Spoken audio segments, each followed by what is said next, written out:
Muchas gracias. Solo quiero darle la bienvenida a nuestros dos distinguidos participantes en esta etapa del foro, en esta parte del foro. Licenciado Álvaro Cedeño, no necesita presentación. El doctor Francisco Antonio Pacheco no necesita presentación. Yo creo que el moderador del foro, que va a ser el compañero vicerrector Francisco Romero, lo va a presentar, pero la presentación es casi innecesaria. Son dos figuras señeras de la vida intelectual académica del país, que hoy nos honran con su presencia. Y es muy significativa esa presencia para nosotros.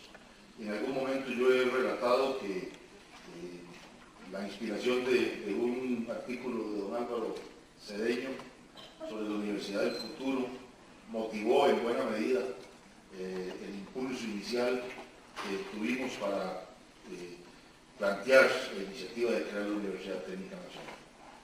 Y en el caso de Francisco Antonio Pacheco, no solo fue el presidente de la Asamblea Legislativa en el momento en que se aprobó el proyecto de ley de creación de la universidad, sino que, aunque era diputado josefino, no abandonó su raíz alajuelense, y en un momento en que la Diputación alajuelense no estaba muy clara sobre el apoyo al proyecto de creación de la Universidad Técnica Nacional, Francisco Antonio generosísimamente se ofreció a ser el diputado que presentara el proyecto de ley de creación de la Universidad Técnica Nacional.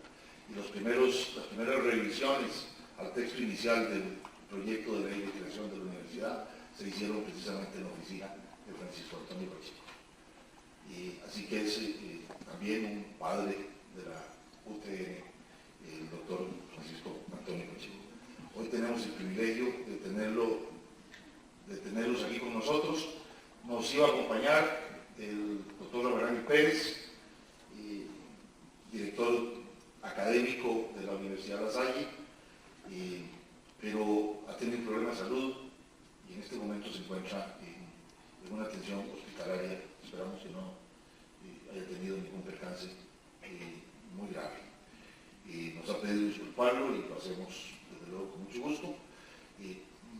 Vamos a iniciar de inmediato con un conversatorio sobre el tema de gestión de calidad y sistemas de acreditación de la educación superior, y le hemos pedido al compañero Francisco Romero, como lo señalé hace un momento, que nos ayude en la moderación del debate o del conversatorio. Así que sin más preámbulo, muchísimas gracias a los dos distinguidos panelistas que hoy nos acompañan, y muchas gracias a ustedes por estar aquí con nosotros. Voy a iniciar presentando a mi derecha a don Álvaro Cedeño Gómez, es máster en Business Administration. Don Álvaro es máster en Administración de Empresas de la IES, la Universidad de Navarra de Barcelona, en España. Licenciado en Ciencias Económicas de la Universidad de Costa Rica. Posee entrenamiento en pensamiento creativo y desarrollo de trabajo en equipo en Creative Problem Solving Institute en los Estados Unidos y en el NTL Institute también de los Estados Unidos. Desde hace más de 25 años es consultor en ámbitos como estrategia empresarial, desarrollo de equipos y procesos de cambio. Catedrático retirado de la Universidad de Costa Rica y de la Universidad Autónoma de Centroamérica. Acumula más de 30 años de experiencia docente, es miembro de la Academia Centroamericana y su producción intelectual incluye numerosos artículos, ensayos y libros. Es vicepresidente del Sistema Nacional de Acreditación de la Educación Superior en Costa Rica, SINAES.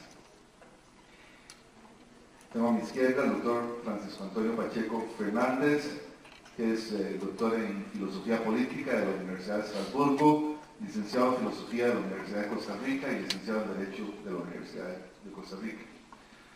Don Francisco Antonio fue ministro de Educación Pública de Costa Rica en los años 86 al 90, diputado de la Asamblea Legislativa en dos periodos diferentes, entre el 94 y el 98, y 2006 al 2010.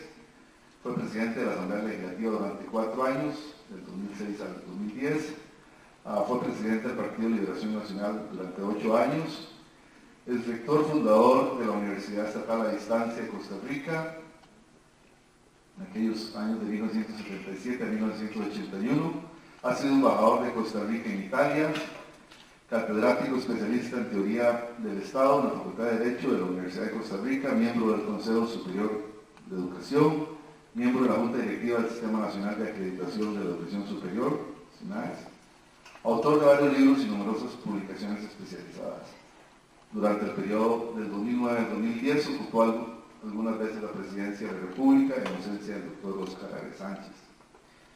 Es miembro del grupo de expertos que analizó la funcionalidad y la calidad de nuestra democracia, también conocido como Republics. Actualmente es presidente de la Junta Directiva Nacional del Banco Popular y Desarrollo Comunal,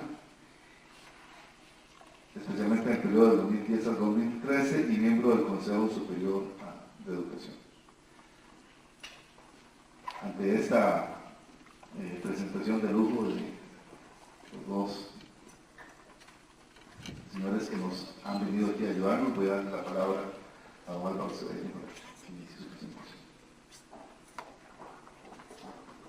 Buenas tardes, les agradezco muchísimo la asistencia para tratar un tema que a mí me resulta muy cercano y muy motivador y que a las universidades les debe resultar también cercano y motivador.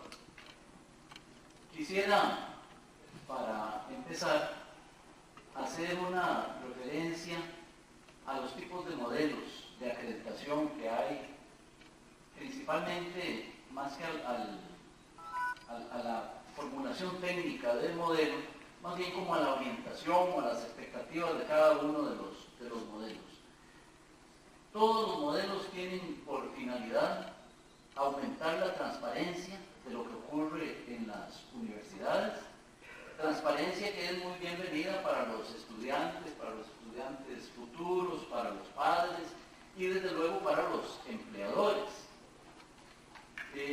En algunos lugares, en Europa particularmente, la acreditación tiene por finalidad lubricar la movilidad profesional, porque no sé si ahora, pero hasta hace unos pocos años, antes de la crisis europea, los graduados pasaban de un país a otro con gran facilidad gracias a las acreditaciones reconocidas mutuamente por los países.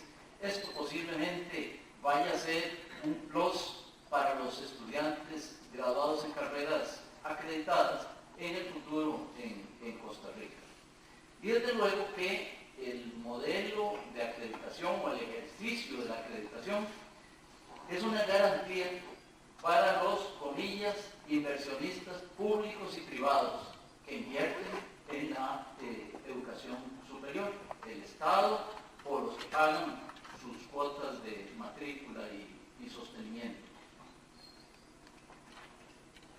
Una de las características, rasgos característicos de los institutos, agencias de acreditación, es la ubicación institucional de la agencia. En Costa Rica está ubicada en un territorio total e indiscutiblemente académico.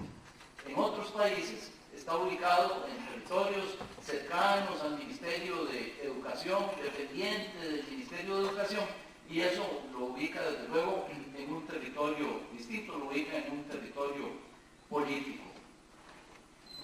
Se acostumbra en distintas agencias a acreditar carreras o acreditar instituciones en Costa Rica.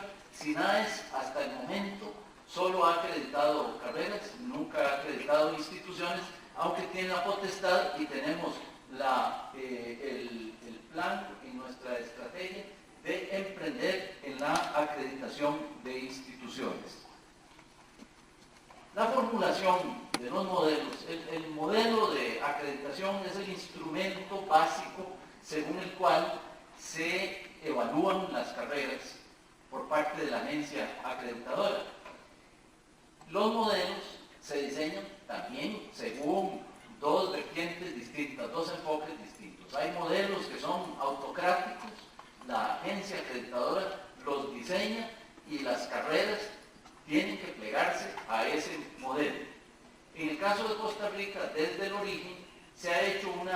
una concertación sobre el modelo. Se ha hecho un ejercicio de diseño del modelo y luego las carreras son invitadas a validar los contenidos de ese modelo, de manera que cuando un modelo se aprueba y se pone en marcha, el último que aprobamos y pusimos en marcha fue en el año 2009, ya están debidamente consensuados con las carreras y con las instituciones que van a ser evaluadas.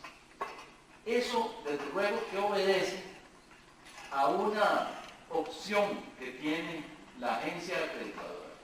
La agencia acreditadora puede accionar como juez, recibe unos documentos, hace una evaluación, dicta una sentencia y la carrera se atiene a las consecuencias, o existe el otro modelo de agencia acreditadora, que es el que sigue SINAES, que es el de promover el mejoramiento de las carreras, de manera que el acto de la acreditación no es una sentencia, no es el cierre de un ciclo, sino que es parte de un proceso que se inicia con la autoevaluación que hace la carrera y que toma un año, a veces toma más de un año, donde la carrera con la asistencia técnica de SINAES se está autoevaluando. Una vez que se autoevalúa, presenta sus documentos y se le asigna una visita de pares. 2 pares internacionales, un par local, que vienen a verificar si lo que dice el informe de autoevaluación que hizo la carrera encuentra referentes en la realidad de la vida de la carrera. Cuando los pares vienen, hacen una visita muy intensa, de gran trabajo, de gran provecho para la universidad, porque hay un intercambio interesante con la facultad y con los directores de la carrera. Cuando el grupo de pares da su informe, el Consejo Superior de SINAES toma la decisión de si acredita la carrera o no. Y aquí no se termina el proceso. El proceso continúa porque la carrera ha de elaborar un compromiso de mejoramiento, que es, a mi juicio, la parte más rica de todo el proceso. Es cuando la carrera dice, ya nos autoevaluamos, conocemos nuestras fortalezas y nuestras debilidades, ya vinieron los pares, nos dieron una retroalimentación y ahora nosotros vamos a escribir un compromiso de mejoramiento que nos va a regir durante el plazo de la acreditación. Se les acredita e inicia el cumplimiento del compromiso de mejoramiento, el cual cuenta con el apoyo de SINAES, con la supervisión de que se estén dando las cosas en tiempo como se han planeado. De manera que, como ustedes ven, SINAES no es un juzgado, sino que SINAES es un agente de apoyo, un agente de cambio, un agente de promoción del mejoramiento en las carreras.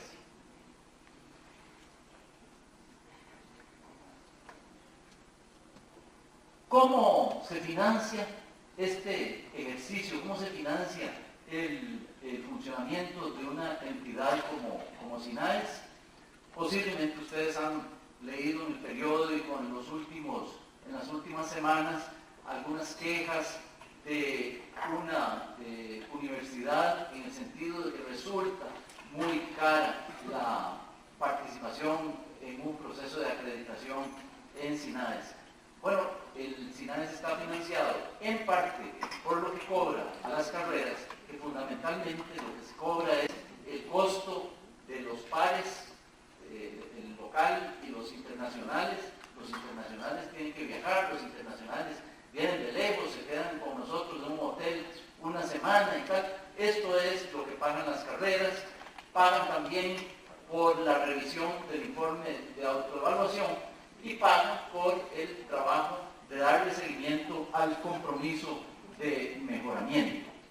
Pero el costo principal de lo que hace SINAES, desde luego, está financiado por el presupuesto nacional. De tal manera que, si quisiéramos verlo así, las carreras que se someten al proceso de acreditación están haciendo un pago que creemos que es alrededor de 1/3 del costo y están recibiendo un subsidio del presupuesto nacional de 2/3 del costo.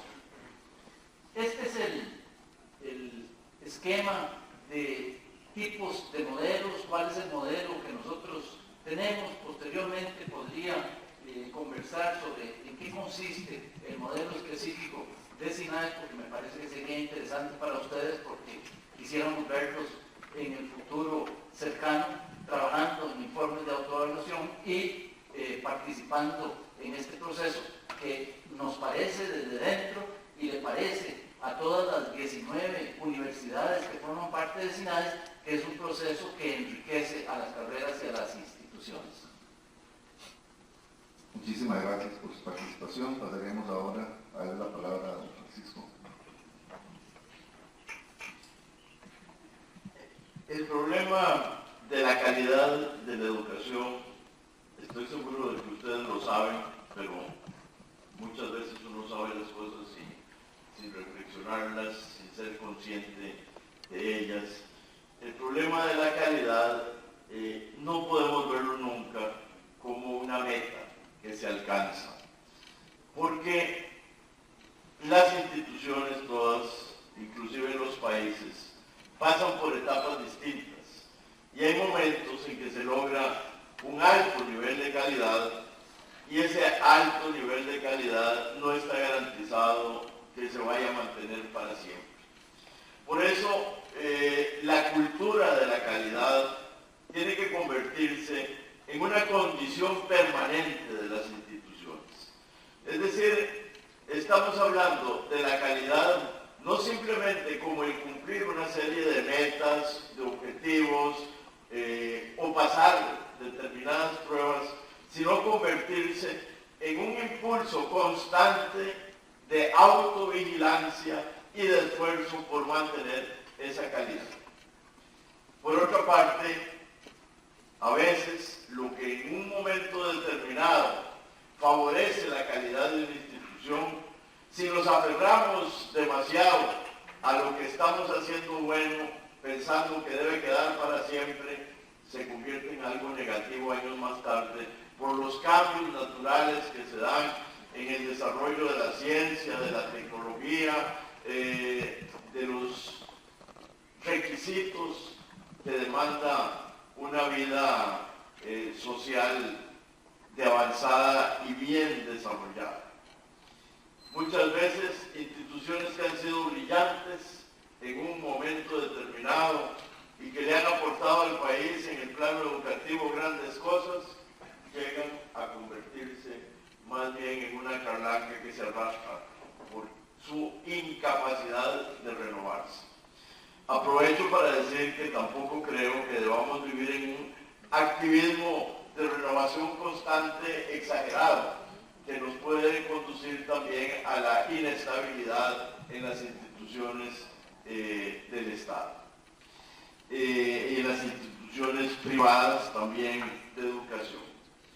Ahora, yo creo que el SINAE se ha comprendido muy bien, porque el SINAE no da una acreditación para siempre, sino que toda acreditación tiene en algún sentido un carácter de provisionalidad. ¿Qué entiendo por esto?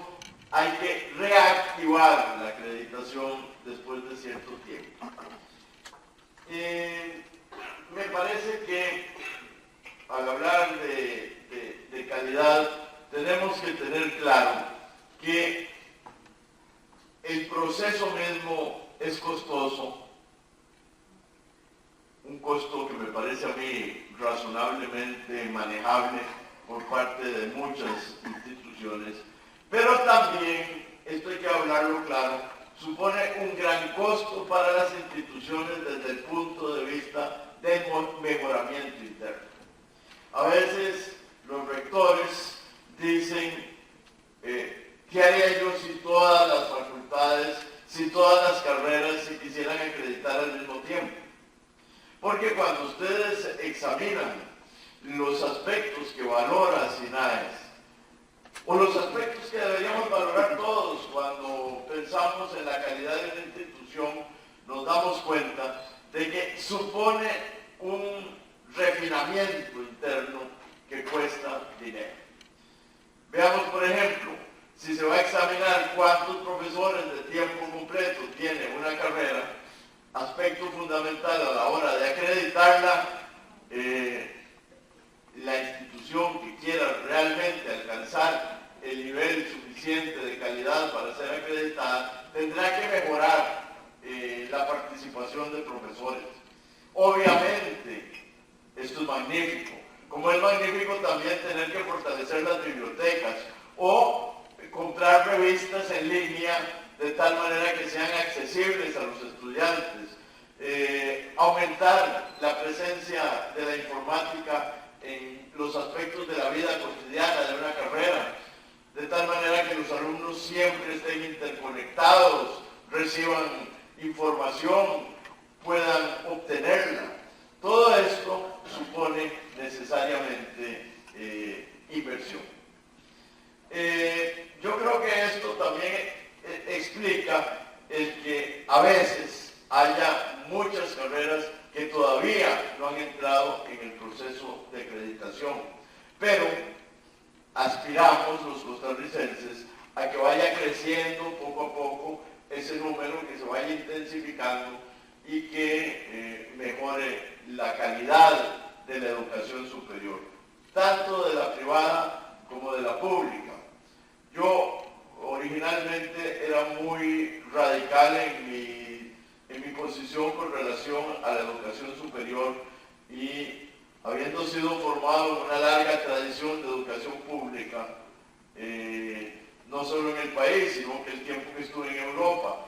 En Europa el modelo de universidad hasta hace relativamente poco era pública y nada más que pública, cosa que ha cambiado. Siempre tengo cierta preferencia por la educación pública, pero es parte de la realidad.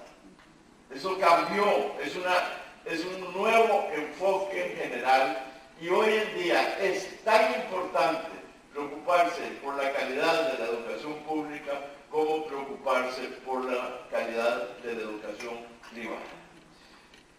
¿Esto qué quiere decir? Bueno, hay gente en la educación pública que se refugia en su carácter público para decir: yo no admito aquí valoración alguna. Ni siquiera tratándose de una entidad pública, como es el caso de SINAES, que es una entidad aprobada por ley. No quiero de ninguna manera ser valorado porque yo, por definición, por formar parte del Estado, soy perfecto o casi perfecto. Y las imperfecciones solo yo las puedo buscar.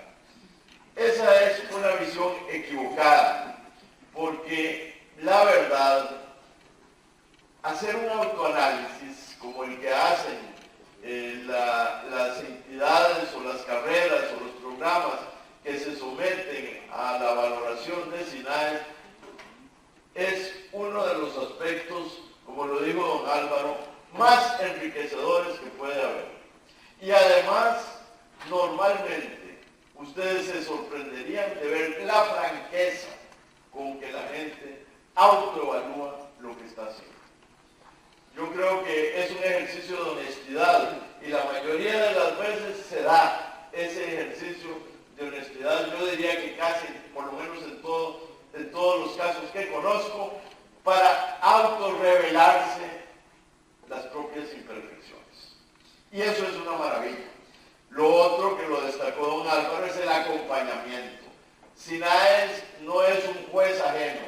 SINAES es el compañero de las carreras acreditadas, porque es el que le señala por dónde están las debilidades y dónde debe buscarse las fortalezas para aprovecharlas. Yo nada más terminaría esta intervención diciendo que además de SINAES, el país debería replantearse la legislación que regula el CONESUB o las pautas que se han establecido ahí. Porque me parece que las universidades privadas deberían tener una hoja de ruta que las lleve a un punto de independencia mayor una vez que han probado un nivel de calidad suficiente. El CONESUB es demasiado directivo señala demasiado qué se debe hacer y cómo se debe hacer, y a veces puede convertirse más bien en un impedimento para el desarrollo de las universidades privadas. No me imagino yo a un CONESUB diciéndole a Harvard, que es una universidad privada, qué debe hacer y qué no debe hacer, y examinándole el currículum de cada profesor, cuando en realidad una universidad, cuando alcanza cierto nivel, se convierte en el mejor juez de ella misma. Todos estos problemas están en el tapete y estarán siempre, porque la calidad, como dije, no se alcanza de manera definitiva. La calidad es una apuesta y tenemos que estarla renovando todo el tiempo. Además, me parece que la búsqueda de la calidad no es por el simple gusto de ser mejores, que ya es algo bueno de por sí, sino porque de eso depende más que nunca el desarrollo nacional. Y esa debe ser nuestra meta, que todo el sistema educativo ayude al desarrollo de Costa Rica. Un par de frases más. Se ha cuestionado el aspecto legal o constitucional de SINAES. Bueno, no hubo presentación del equipo contrario y por lo tanto pareciera justo que nos den la victoria. No sé por cuántos goles, pero eso está regulado por la FIFA. Y deberíamos decir que nadie está obligando a nadie aquí a acreditarse. Cada uno debe medirse, considerar cuándo es conveniente, cuándo es posible, si lo quiere hacer o no lo quiere hacer.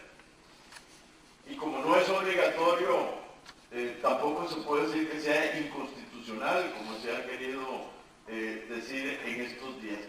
Más bien tiene que verse la acreditación como una oportunidad que se le ofrece a las instituciones para mejorar, y una oportunidad que se ofrece nunca puede verse como algo que vaya contra el sistema jurídico del país. Muchas gracias. Muchas gracias, don Francisco Antonio. Vamos a darle la palabra otra vez a don Álvaro, porque entonces ya está construyendo más con base a lo que dijo don Francisco sobre esos temas. Ahora, mientras don Francisco conversaba, yo pensaba qué propósito tengo con respecto a esta audiencia distinguida y paciente.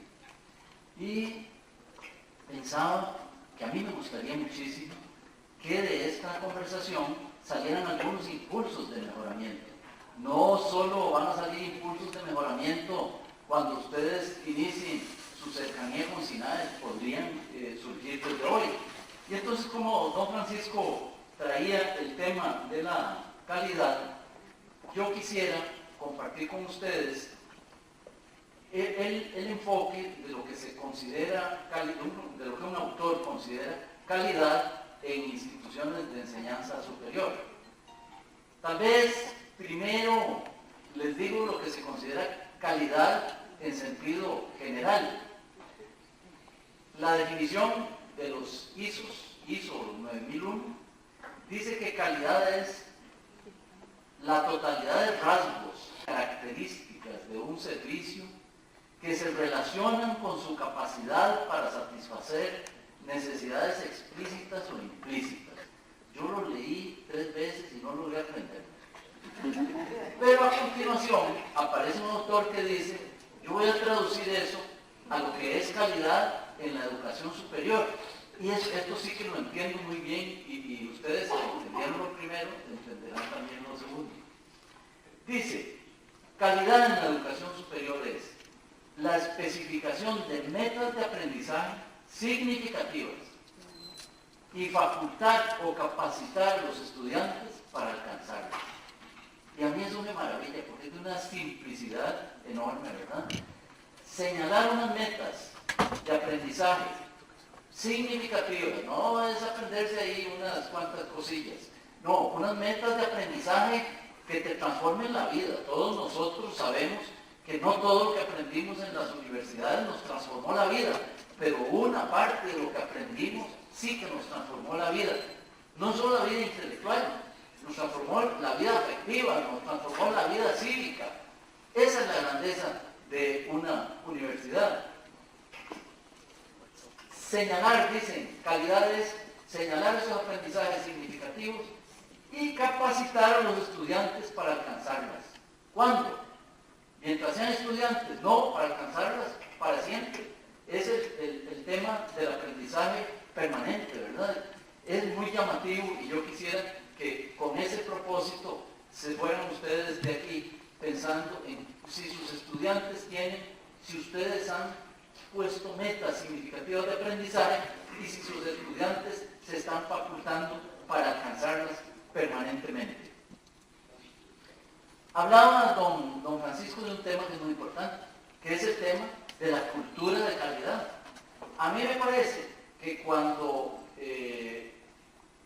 una institución como SINAES, con sus 14, 15 años a cuestas, con un buen desempeño, con una excelente imagen internacional, con una serie de reconocimientos internacionales, cuando una institución como esta tiene que dedicar 15 días, un mes, a estar viendo cómo atiende un recurso de inconstitucionalidad, algo está pasando con la cultura de la calidad. Porque si tuviéramos una alta cultura de calidad, creo que las carreras se acercarían a SINAES, las universidades tocarían la puerta, hablarían con nosotros y seguiríamos trabajando en nuestros asuntos ordinarios y extraordinarios, y tendríamos que dedicarnos a eso. En SINAES, uno de nuestros pilares estratégicos es la búsqueda de la formación de una cultura de calidad, porque sentimos que todavía en el país la gente puso la mano en el arado, pero a veces vuelven para atrás y entonces se les pone el surco medio en zigzag, ¿verdad? ¿Por qué? Porque, bueno, las instituciones en los países necesitan tiempo para sedimentarse. Cuando pensamos en 10 años, son muchos, pero si pensamos institucionalmente, tal vez 10, 15 años son pocos. Y estamos trabajando en una cultura de la calidad. ¿Y qué es lo que querríamos? Lo que querríamos es que los padres de familia supieran muy bien por qué conviene una universidad mejor, aunque los chicos duren 6 meses más, un año más, porque creemos que cultura de la calidad es que los padres no solamente se pongan a pensar si sus hijos están sacando buenas notas, sino si están aprendiendo. Que no solamente se pregunten, qué bien que ya obtuviste tu bachillerato, sino que se pregunten internamente si es valioso el bachillerato que se ha obtenido allí. Cultura de la calidad sería todos los académicos haciendo un esfuerzo permanente por mejorar.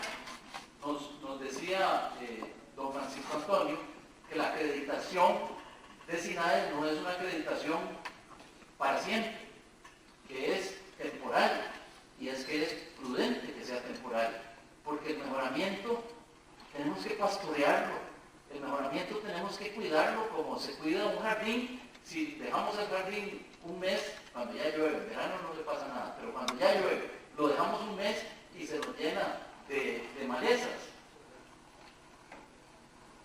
Es un reconocimiento temporal y quiere decir, ahora te tomamos esta fotografía y reconocemos que tienes un determinado nivel de calidad, pero nuestra expectativa, la de los padres, la del SINAES, es que con el tiempo las metas que hoy se alcanzaron con dificultad luego queden excedidas por una dinámica de mejoramiento que se esté dando ahí internamente. Y eso es también cultura de la calidad al interior de las universidades y de las carreras. Vemos las universidades, ninguna tiene todas sus carreras acreditadas, por algo que mencionaba don Francisco Antonio, porque es complicado hacer el trabajo de acreditarse. hay mucho esfuerzo de los docentes y de los directores de la carrera. Y entonces, ¿cómo miramos esto en SINAES? Bueno, creemos, deseamos que todas las carreras se acrediten, pero creemos que cada carrera que se acredita en una universidad se convierte en algo así como en una planta de generación de energía. Se convierte en algo así como un faro que irradia hacia arriba, hacia la dirección de la universidad, irradia lateralmente hacia otras carreras, aunque no estén acreditadas, de manera que el beneficio del proceso de autoevaluación, de acreditación, etc., es un beneficio que no solamente afecta a la carrera, sino que beneficia a toda la institución. Ese es mi comentario. Muchas gracias. La exposición de ellos nos deja muy claro, nos está dando muy claro la gran importancia de la acreditación como una forma de automejoramiento, una forma de autoevaluación en busca de la calidad, algo que no tiene que ser temporal, sino más bien todo lo contrario, algo que tiene que ser constante, ¿no? Sin embargo, el otro equipo que está aquí presente dice que eso está muy bien, pero que en el país eso es un monopolio y que deberían haber otras opciones de acreditación para las carreras. Como Francisco Antonio quiere referirse al tema, entonces le voy a dar la palabra a él. Bueno, yo creo que en Costa Rica podrían organizarse entidades acreditadoras. Lo único es que no contarían con la garantía que da no solo una ley de sustento al SINAES, sino su gran experiencia.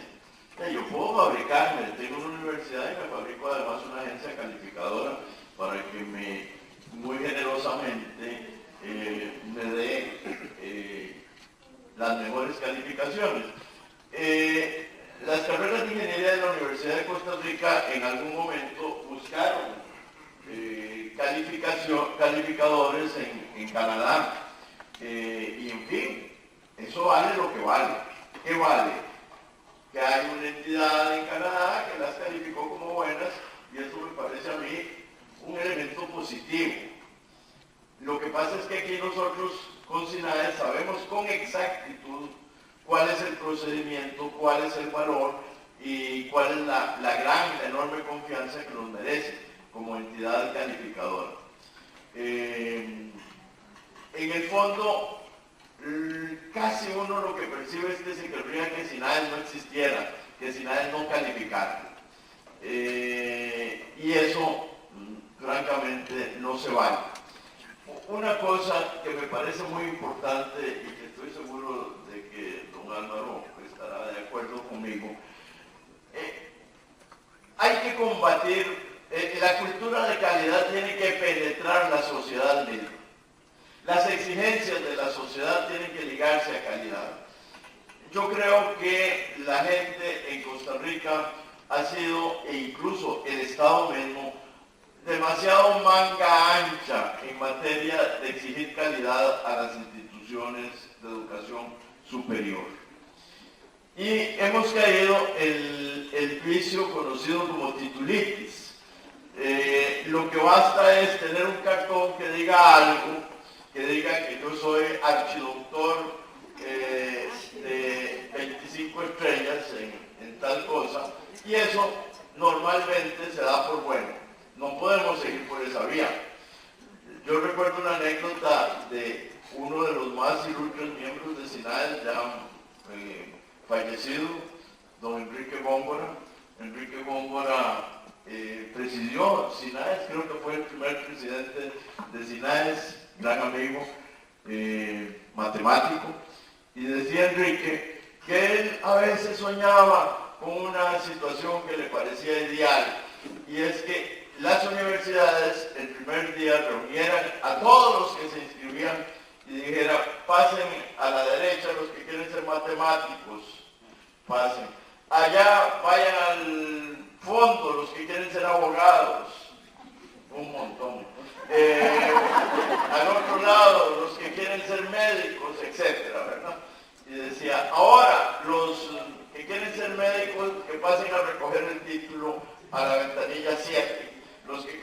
abogados a las 3 y los matemáticos a la 1.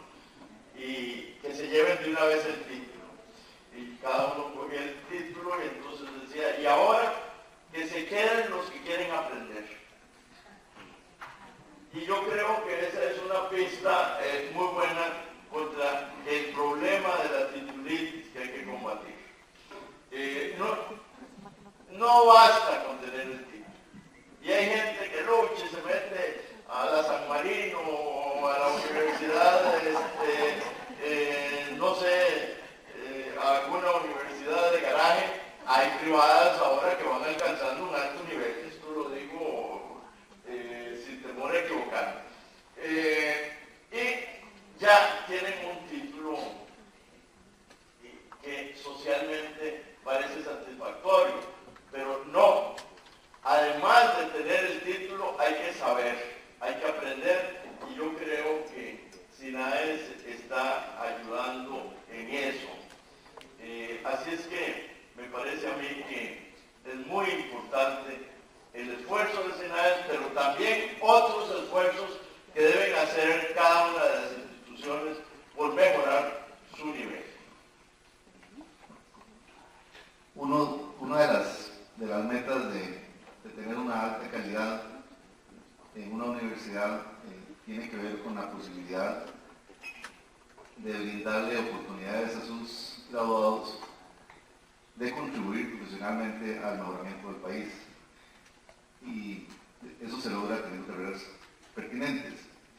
Hablábamos en la mañana que sería conveniente a veces que los pares evaluadores externos no fueran simplemente académicos, sino que por lo menos hubiese uno de ellos o de ellas que proveniera también de otros sectores, viendo del sector privado, de los sectores productivos, en aras de que orientaran bien si o ayudaran a orientar si las carreras, sus laboratorios, sus facilidades, sus bibliotecas verdaderamente responden a lo que está pasando en el mundo externo, y evitarnos que las universidades se conviertan en una burbuja académica. ¿Quién quisiera comentar sobre eso? Álvaro. Quiero terminar hablando mucho, pero yo les recuerdo que en el proceso que realiza SINAES, una parte es consulta a los profesionales. Yo creo en eso, que una universidad es una universidad. Hay muchas maneras de que la enseñanza se vincule a los aspectos prácticos del ejercicio profesional. Por ejemplo, yo creo que toda carrera profesional debe tener dentro de sus profesores algunos que estén vinculados al mundo del ejercicio profesional. Contrariamente a lo que piensan algunos colegas académicos, yo pienso que eso enriquece la profesión. Pero bueno, las universidades tienen su propia naturaleza, sus propias reglas, y la verdad es que la mayoría de los graduados, la única oportunidad que tienen en la vida de dominar los aspectos verdaderamente teóricos y académicos de su futura profesión es mientras son estudiantes. Eso solo la universidad puede ofrecerlo, o casi solo la universidad puede ofrecerlo, y esa oportunidad debe ser aprovechada, sin despreciar, como digo, la vinculación con el mundo práctico. Yo quisiera señalar algunos efectos de la acreditación que la hacen institucionalmente valiosa para un país en estos días de recursos de inconstitucionalidad. Yo me he puesto a pensar qué pasaría, como dice la fórmula, en el remoto caso de que la sala constitucional fallara a favor del recurso de inconstitucionalidad.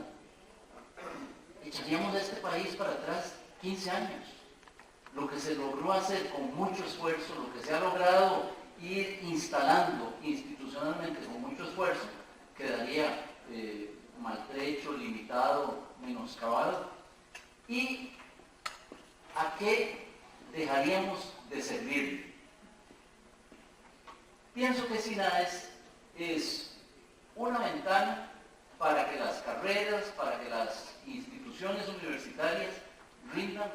Hoy en día no es posible sostener que podemos, aunque estemos generando los recursos privadamente, dejar de atender esta obligación de rendición de cuentas. ¿Por qué? Yo me lo explico de esta manera. La inversión más importante que se hace en una carrera universitaria no la hace la universidad. La inversión más importante es el tiempo de los estudiantes, lo que llaman el costo de oportunidad de los estudiantes.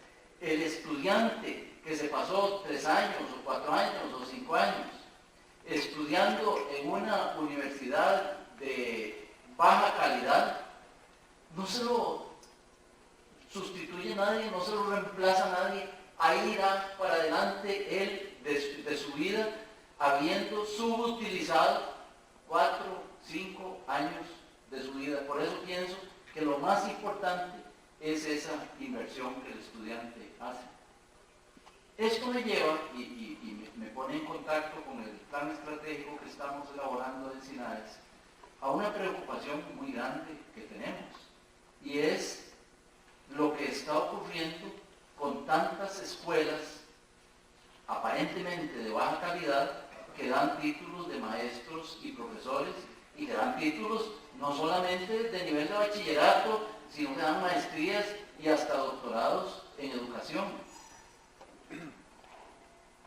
Cuando se gradúa un maestro o un profesor, estamos dándole una licencia para lidiar con la promoción del talento de nuestros hijos y de nuestros nietos por los años que duren pensionarse, 25, 30.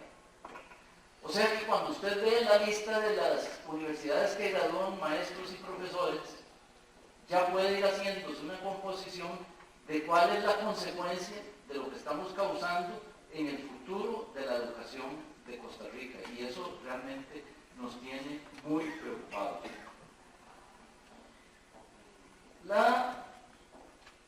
El proceso de acreditación, con esta ventana que le abre al mundo, porque trae unos pares internacionales, nosotros en SINAES, en el Consejo Director, y seguramente esa fue la experiencia también de don Francisco Antonio, disfrutamos mucho con la deposición de los pares cuando vienen y nos conversan sobre lo que han visto en la carrera y lo ponen en términos de cuál es su experiencia en cada uno de sus países.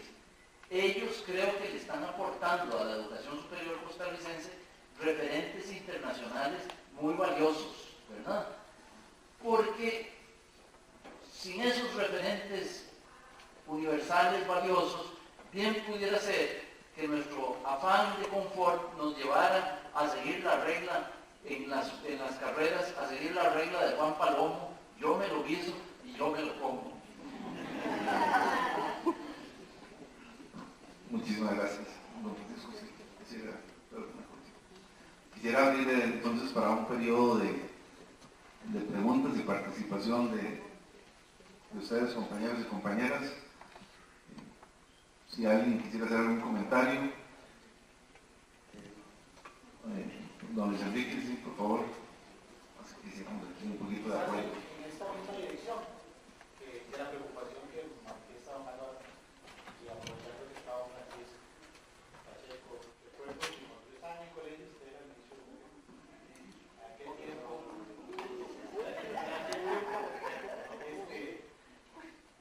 realmente la figura de don Francisco era una figura muy fuerte de Costa Rica.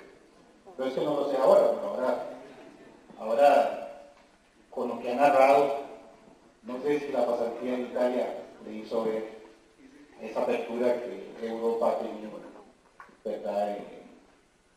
Actualmente en educación superior, otra experiencia. Pero esa misma preocupación que siente don Álvaro,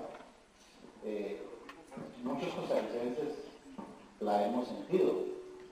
¿Quiénes tienen en manos la formación de los educadores? Bien lo decía Platón, ¿verdad? O sea, necesitamos buenos educadores, buenos maestros. Sócrates lo decía en sus comentarios. tiene que estar conformada de buenos maestros. Y la situación que el país vive es que la formación de los educadores es crítica. Y el tema de acreditación en educación superior, pues, ligarlo a la educación general básica, educación diversificada, son temas, ¿verdad?, que es lo que van a heredar las universidades. ¿Qué hay más de esa preocupación, don Álvaro?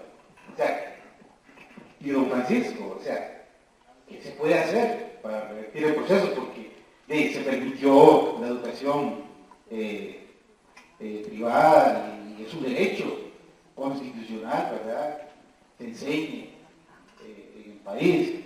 O sea, ¿cómo se podría revertir ese proceso? ¿O cuáles serían esas expectativas? Más que el desafío, más que la preocupación, hay algo que se haya pensado desde la experiencia que ustedes tienen, ¿verdad? Quisiera conocer si hay, porque la gente dice muchas cosas y nosotros pensamos muchas cosas.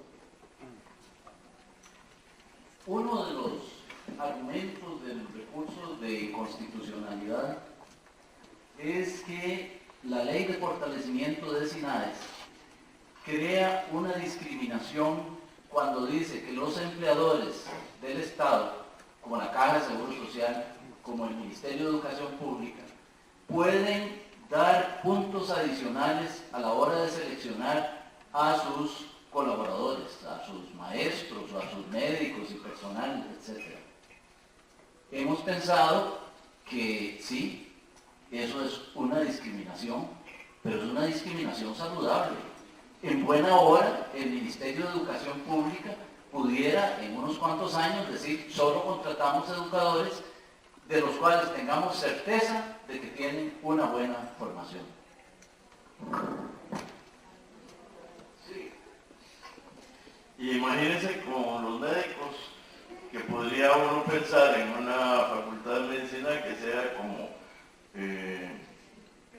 la seguridad inglesa que le dio a la gente 07 licencia para matar. Mire, constantemente hay gente que está pensando en cómo mejorar la educación.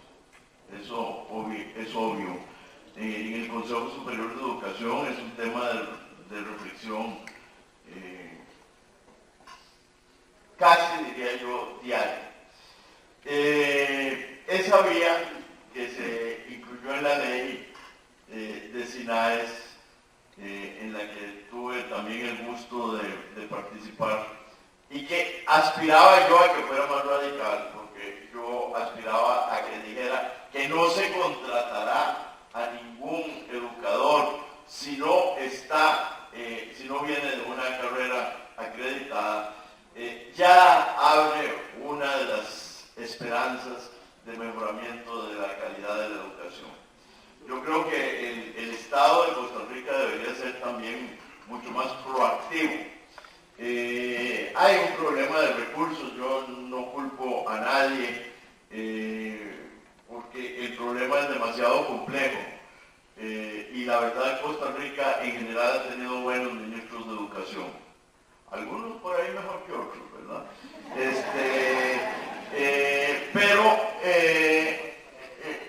Yo creo que la tarea de la calidad es algo que se impone. Fíjense ustedes que hay un enfoque relativamente equivocado. Por lo menos cuando yo fui ministro traté de que nos concentráramos en el tema de la calidad y no tanto en el tema, que no es que sea despreciable, pero que es un subterfugio para no pensar en la calidad de cuántos ha retenido el sistema, cuántos se han ido, cuántos se han aprobado, cuántos no han aprobado. Y eso, que por supuesto que todo sistema educativo lo tiene que considerar importante, a veces nos distrae del objetivo de qué está pasando en las aulas. Para que vean lo importante que son a veces las experiencias infantiles. Yo recuerdo aquí en la Escuela Ascensión Esquivel, donde estuve yo, a don Raúl Selva, que llegaba y era el inspector de escuelas. En esa época no había temor a llamar a la gente inspector. Llegaba don Raúl Selva y cuando decían, ahí viene el inspector de escuelas, la gente se le paraba el pelo, y eso me quedó a mí ahí en mi cabeza. Y llegaba y entraba al aula donde estábamos los alumnos y decía, a ver, venga muchacho, venga aquí, era paternal, le voy a poner una multiplicación en la pizarra para que la haga, y le voy a dictar una frase. Iba por varias aulas viendo cuál era la calidad de lo que se enseñaba. Entonces, cuando yo era ministro de Educación, trataba de hacer lo mismo, a mi manera, ¿verdad? Recuerdo que llegué, no programaba la visita, sino que cuando se me ocurría, muy a menudo, porque necesitaba ver que el sistema era real y no solo de papeles, decía, hoy vamos para un colegio, una escuela. ¿A dónde? Vamos a tal parte. Y llegaba y tocaba. Me recuerdo una portera de Moravia, que donde me vio, digo, ¡Santísima Trinidad! Y iba de aula en aula. ¿Y qué encontré yo en las aulas? Comenzaba a revisar los cuadernos de los de primaria y me encontraba un cuaderno que era estudios sociales, matemáticas, estudios sociales, lengua, estudios sociales, ciencias, esa es una maestra a la que le gustaban los estudios sociales. Es decir, esos niños pasaban por la escuela y solo estudios sociales prácticamente recibían. De ahí vino la idea de las pruebas nacionales estandarizadas, porque las pruebas nacionales estandarizadas obligan al sistema a responder mínimos en algunos campos. Pero no les voy a seguir contando mi biografía porque ya me da pena. El asunto es que este tipo de cosas yo creo que mejoraron la calidad de la educación. Para empezar a actuar hacia la acreditación, ¿cómo empezamos a permear la primera fase de eso que tenga que ver o no con la acreditación, que es la autoevaluación constante y el empuje de la cultura de calidad dentro de la universidad? Liliana. Buenas tardes. La pregunta va en el sentido del establecimiento de un sistema de calidad, pero ya al interno de la universidad. Es decir, en el establecimiento de un sistema de gestión de la calidad, involucra la parte administrativa, la parte académica, controlando investigación, docencia, extensión, todos los procesos estudiantiles. Pero también el fomento de una cultura de calidad. Cuando venimos de una universidad que fue fusión de colegios universitarios que ya tenían cierto rumbo, que ya tenían hasta ciertos vicios, el cambio para la adaptación de un sistema propio, el fomento de la cultura de la calidad, ¿en qué rumbo debe ir? Porque me queda como disculpe.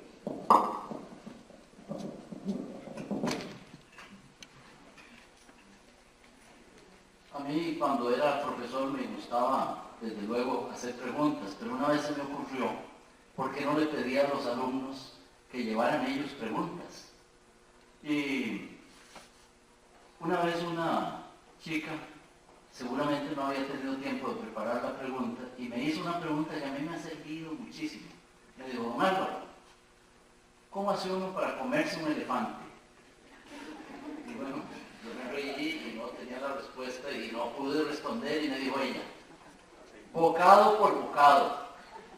El tema de la calidad en una carrera o en una universidad hay que abordarlo bocado por bocado. Y ustedes saben muy bien cuáles son las áreas sensibles, ¿verdad? Ustedes saben muy bien que hay que tener claridad estratégica, qué es lo que quiero yo que le ocurra a este muchacho en estos 4 o 5 años que va a estar con nosotros. Esa claridad, poderlo decir con simplicidad, sin hacer grandes listas de objetivos, unos perfiles muy complicados, no, digamos con sencillez, ¿qué queremos que le pase a este muchacho? Luego, habrá que tomar los programas de estudio y alinear, calibrar esos programas de estudio para que lo que le va a pasar al muchacho no le pase por casualidad, sino que le pase porque el programa de estudio es coherente con esa aspiración.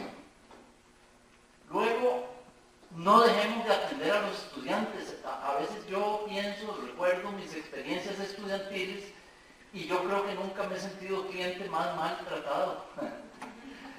Hay que tratar a los estudiantes como clientes, hay que tratarlos con todo cuidado y esto desde luego hace que el estudiante encuentre una atmósfera donde él pueda ir desarrollando esas destrezas que queremos que desarrolle.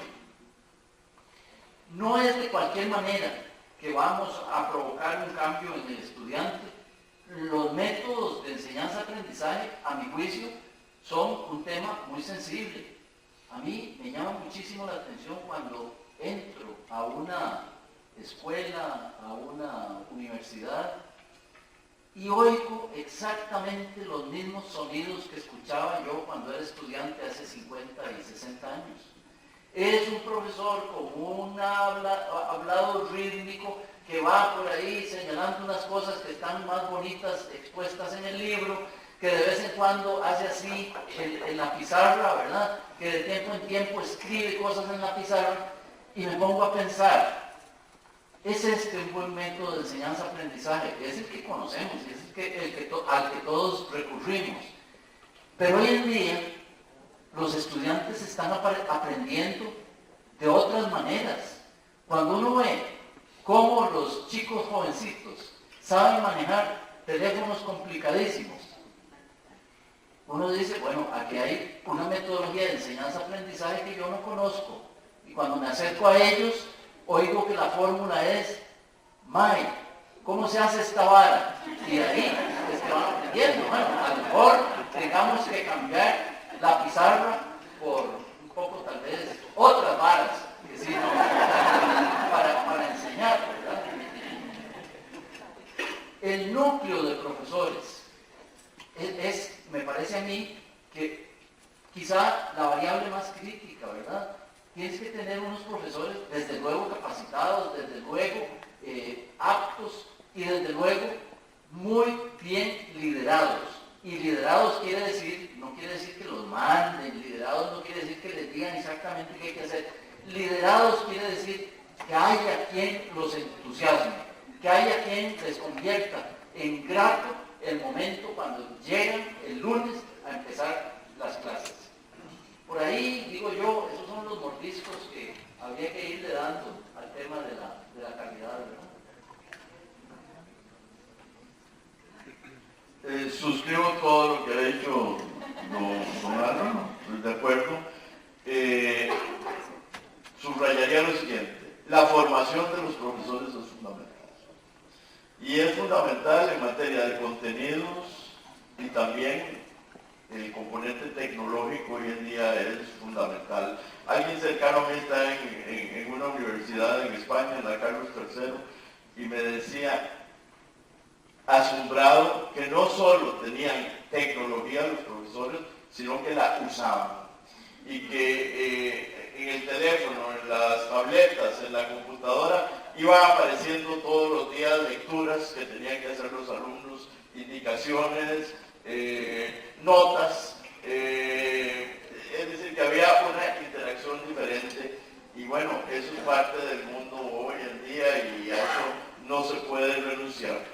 Pero yo diría una cosa, ustedes mismos repasen su propia vida y verán que dentro de los muchos profesores que tuvieron, hay algunos que merecen una consideración especial. Otros no merecen ninguna consideración. Y las dos cosas hay que tenerlas en cuenta cuando uno es profesor. Uno recuerda a los mejores profesores y también recuerda a algunos que no merecían serlo. El Profesor es imprescindible, en mi opinión. Y es imprescindible porque la vida humana progresa gracias a modelos humanos. Y los mejores profesores son aquellos que se convierten en un modelo para los alumnos. A algunos nos cuesta más, a otros les cuesta menos, pero yo creo que todos tenemos que hacer un esfuerzo por constituirnos en un modelo digno de imitar, si no en todos los sentidos, por lo menos en algunos. Y esa es la clave de levantar el nivel de educación. Bueno, muchísimas gracias. Una última pregunta. Sí, ya tenemos cortita, que no sea un comentario, sino una pregunta concisa, por favor, porque ya estamos en tiempo.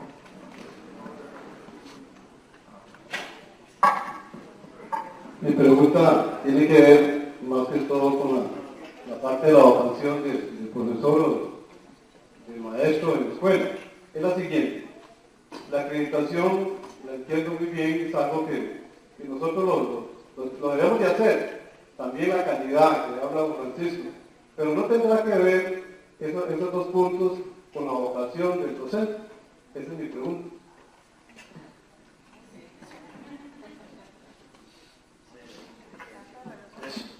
Es obvio que cuando la gente se hace educador, porque es la salida más fácil, odiando a los niños, odiando a los jóvenes, pues el resultado, algunos lo hemos visto en algunos casos. Aquí sí hay un problema. Yo creo que a menudo hay que conformarse con que los maestros, los educadores, los profesores sean profesionales, serios, y tengan una actitud profesional. Porque la vocación es como una gracia que toca a algunos, pero no toca a los suficientes. De tal manera que debemos aspirar, por lo menos, eso sí, a que el maestro, el educador, a cualquier nivel tenga una actitud seria, profesional, responsable. Y ya con eso yo creo que avanzaríamos mucho. Cuando aparezca alguien que además con una vocación extraordinaria, pues como dicen los españoles, miel sobre hojuelas, ¿verdad?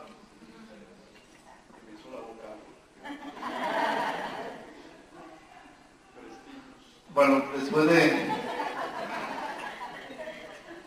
esta tarde tan provechosa, donde nos han puntualizado aún más la creencia que nosotros tenemos aquí en la universidad sobre la importancia de la calidad, la importancia de una cultura de autoevaluación que en su tiempo nos va a llevar a una acreditación que estamos viendo que puede ser un referente importantísimo a nivel nacional y a nivel internacional para nuestra universidad. Tal vez esos procesos de autoevaluación y hacia la acreditación nos van a ayudar a algo que es medular, no engañar a nuestros estudiantes con una mala enseñanza, con un mal proceso de aprendizaje. Cuando se refirieron a algunas universidades por ahí, claro que ese es el crimen más grande del mundo. En la mayor fuerza, principalmente en su juventud, cuando muchos hacen grandes esfuerzos para poder estudiar, están gastando su tiempo y su dinero en algo que verdaderamente no les está significando lo que debería significarles para la inversión que están haciendo. Eso se refiere al punto que ellos estaban hablando, que es honestidad con nuestros estudiantes. Tenemos que ser honestos con nuestros estudiantes, tenemos que dar lo mejor de nosotros para enseñar a los estudiantes verdaderamente.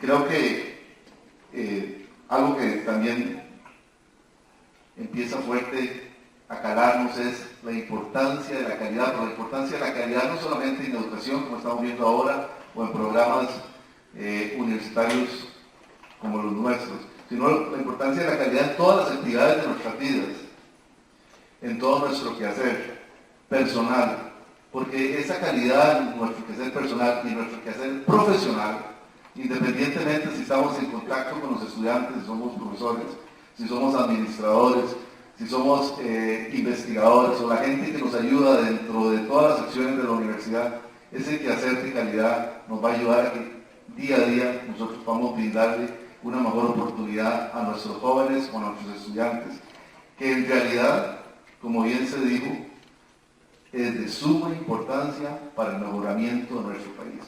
Lo más importante que nosotros tenemos que hacer es contribuir significativamente al mejoramiento de nuestro país y devolverle a esa sociedad que hace esfuerzos importantes para financiar centros como estos que se supone que son de alta calidad para la ayuda de todos.